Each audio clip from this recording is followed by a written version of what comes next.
Josh at Clarice, Jo, Cla, at Will at River o Wilver.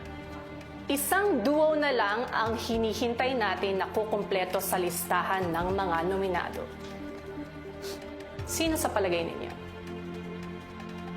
Sino nga ba sa inyo ang hindi naaasahan sa pagtulong sa gawaing bahay o di kaya kulang ang presensya pagdating sa mga tasks?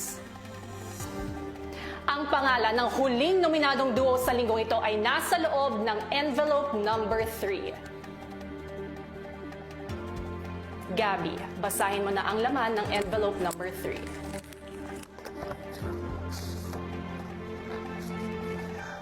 Ang huling nominado para sa linggong ito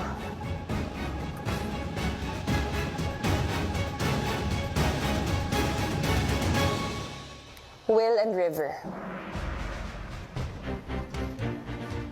I'm sorry, Will and River, kayo ang huling nominado sa linggong ito. Ibig sabihin, Josh and Clarice, you are safe. Congratulations.